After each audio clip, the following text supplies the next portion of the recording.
Hi friends, welcome back to our channel. Friends, మన channel cricket సంబంధించిన ప్రతి చిన్న అప్డేట్ మన ఛానల్లో రెగ్యులర్ వస్తుంటాయి. రాబోయే శ్రీలంక సిరీస్ కానీ జింబాబ్వే సిరీస్ కానీ వాటి అప్డేట్స్ రెగ్యులర్గా మన ఛానల్లో రావడం జరుగుతుంది. కాబట్టి ఇంకా మన ఛానల్ని సబ్స్క్రైబ్ చేసుకోకపోతే ఫ్రెండ్స్ వెంటనే సబ్స్క్రైబ్ చేసుకోండి అండ్ పక్కన బ్లెక్ని యాక్టివేట్ చేసుకోండి. అండ్ అది ఇంకా మన వీడియోని లైక్ చెప్తే ఫ్రెండ్స్ వెంటనే లైక్ చేసి మన వీడియోలోకి అయితే ఎంటర్ అవుదాం. ఫ్రెండ్స్, తప్పకుండా లైక్ చేయండి. లైక్ చేస్తే మన వీడియో మార్కెట్కి ఫాస్ట్గా రీచ్ అవుతుంది. ఇక జట్టు ఓటమి అంచుల్లో ఉన్నప్పుడు మ్యాచ్ను తలకిందులు చేయగలుగుతాడు. ఏ ఫార్మాట్ అయినా అతడస్తే మ్యాచ్ ఉత్కంఠ భరితంగా మారుతుంది. ప్రత్యర్థి బ్యాటర్లు చెలరేగితే మ్యాచ్ చేజారి పరిస్థితి ఉంటే అతను బౌలింగ్కి రావాల్సిందే. అతడే team India star pacer Jasprit Bumrah. ప్రపంచంలోనే మేటి బౌలర్లలో ఒకడైన జస్ప్రీత్ బుమ్రా తనకంటే 1000 రెట్లు నయమని దిగ్గజ కపిల్ దేవ్ అన్నాడంటే అతని కెపాసిటీ ఏంటో మనం అర్థం చేసుకోవచ్చు. మేటి క్రికెటర్లంతా ఆహా బుమ్రా అని పొగుడుతున్నారంటే అతని బౌలింగ్ ఎంతటి అద్భుతమో మనకి తెలుస్తుంది. అక్షరాల ఆ మాటల్ని నిజం చేస్తూ శనివారం సౌత్ ఆఫ్రికాతో జరిగిన T20 వరల్డ్ కప్ ఫైనల్లో ఆపద్బంధుడిలాగా జట్టును కాపాడాడు.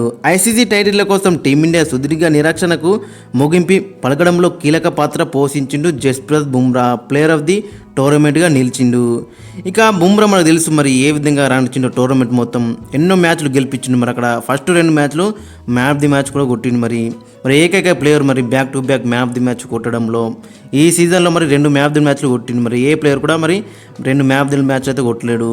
ఇక ఐర్లాండ్ పైన మరి అక్కడ 2 వికెట్లు తీసుకున్నాడు. 3 ఓవర్ వేసిండు, ఒక మెడిన్ ఓవర్ వేసిండు, 6 రన్లు మాత్రం ఇచ్చిండు.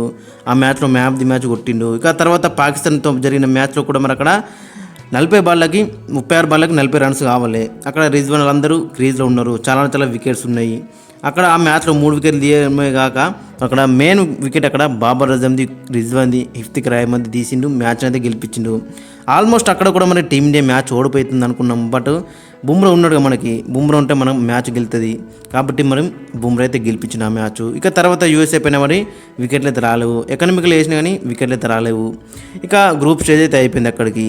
ఇక సూపర్ 8కి వచ్చేసరికి ఆఫ్ఘనిస్తాన్తో ఫస్ట్ మ్యాచ్ అక్కడ. మరి ఆఫ్ఘనిస్తాన్తో ఫస్ట్ మ్యాచ్ గురుబజ్ అయితే చిల్లరేగిపోతున్నాడు. మరి ఇనిషియల్గా అక్కడ గురుబజ్ వికెట్ అందించిండు. 2 ఓపెనర్లు వికెట్ అందించిండు. అక్కడ జజయ్ వికెట్స్ కూడా అందించిండు. నజీబుల్లా జద్రన్ వికెట్ కూడా అందించిండు. 4 ఓవర్లు వేసిండు, ఒక మిడిన్ ఓవర్ వేసిండు, 7 రన్ మాత్రం ఇచ్చిండు. 3 వికెట్స్ తీసుకున్నాడు 1.8 ఎకనమీతో.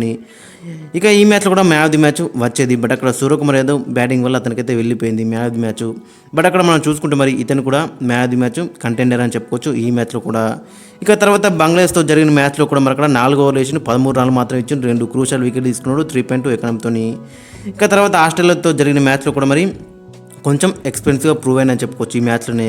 బట్ అక్కడ ఎన్ని రన్స్ ఇచ్చిండు? 29 రన్స్ మాత్రం ఇచ్చిండు. 4 ఓవర్స్ వేసి 1 వికెట్ ఇచ్చిండు. ఎందుకంటే అది హై స్కోరింగ్ వికెట్. అందరితో పోలిస్తే మరి దాంట్లో కూడా మరి బుమ్రాదే బెస్ట్ ఫిగర్స్ అని చెప్పుకోవచ్చు ఆ మ్యాచ్లో కూడా. అండ్ అదేవిధంగా అక్కడ క్రూషియల్ వికెట్ అయితే తీసిండు ఒకటి. ఇక సెమీఫైనల్కి వచ్చేసరికి అక్కడ ఇంగ్లాండ్తో జరిగిన మ్యాచ్లో మరి 2.4 ఓవర్స్లో అక్కడ 12 రన్స్ మాత్రం ఇచ్చి 2 క్రూషియల్ వికెట్ అయితే తీసుకున్నాడు 4.5 ఎకనమీతో.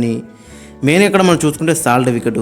ఎందుకంటే మరి స్పిన్నర్లకి తెలుపుంది. అలాంటి వికెట్లో కూడా మరి అక్కడ బుమ్రా వికెట్ తీస్తా అని తీసిండు already. Main Salt wicket and Archer wicket అయితే తీసుకున్నాడు. ఇక ఫైనల్కి వచ్చేసరికి మనందరం చూసినాం ఫైనల్ ఏ విధంగా రానిచ్చిండో. సౌత్ ఆఫ్రికాకి ఎగెనిస్ట్గా 4 ఓవర్లు వేసిండు, 18 రన్లు ఇచ్చిండు, 2 క్రూషియల్ వికెట్ తీసుకున్నాడు 4.5 ఎకనమీతో. ఫస్ట్ ఓపెనర్ అక్కడ రిజా హెన్రిక్స్ వికెట్ తీసుకున్నాడు. తర్వాత మార్కో హెన్సన్ వికెట్ తీసుకున్నాడు. 18 ఓవర్లు అక్కడ మెయిన్గా మనం చూసుకుంటే 2 రన్స్ మాత్రం ఇచ్చిండు, ఒక క్రూషియల్ వికెట్ తీసిండు. అక్కడ ఆల్మోస్ట్ సౌత్ ఆఫ్రికా మ్యాచ్ అనుకున్నాం. 30 బాళ్ళు 30 కొట్టాలి. అలాంటి సిచ్యువేషన్లో బుమ్రా అయితే మ్యాచ్ను గెలిపించిండు. జస్ట్ 2 రన్స్ మాత్రం ఇచ్చిండు అక్కడ 18 ఓవర్లో. మరి అక్కడ నుంచి మ్యాచ్ అయితే గెలిచిందని చెప్పుకోవచ్చు. ఓవరాల్గా చూసుకుంటే మరి ఈ వరల్డ్ కప్లో బుమ్రా పాత్ర మాత్రం కీలకంగా కనిపించింది మనకైతే. ఇక బుమ్రా ఈ వరల్డ్ కప్లో 29.4 ఓవర్స్ వేసిండు. దాంట్లో 15 వికెట్ తీసుకున్నాడు 4.18 ఎకనమీతో. మరి ఇయ్యాల రేపు ఇది టెస్టుల్లో కూడా బెస్ట్ అని చెప్పుకోవచ్చు. అలాంటిది ఇక్కడ T20లో అయితే నిరూపించుకున్నాడు 4.18 ఎకనమీతో అయితే. ఓవరాల్గా చూసుకుంటే మరి ఈ వరల్డ్ కప్లో 517 సిక్సెస్ కొట్టిళ్ళు అందరు కలిసి. మరి దాంట్లో బుమ్రా ఇచ్చింది జస్ట్ 12 ఫోర్స్ అండ్ 2 సిక్సెస్ మాత్రమే. మనకి ఇక్కడనే అర్థమవుతుంది బుమ్రా ఎంత క్వాలిటీ బౌలర్ అనేది. కాబట్టి ఓవరాల్గా చూసుకుంటే మరి బుమ్రా పాత్ర మాత్రం ఖచ్చితంగా ఉందని చెప్పుకోవచ్చు మరి ఈ వరల్డ్ కప్ మన టీమిండియా గెలవడంలో. ఫ్రెండ్స్, మరి మీ యొక్క ఒపీనియన్ అయితే కింద కామెంట్స్కి అయితే మెన్షన్ చేయండి. మరి మీరేమనుకుంటున్నారో.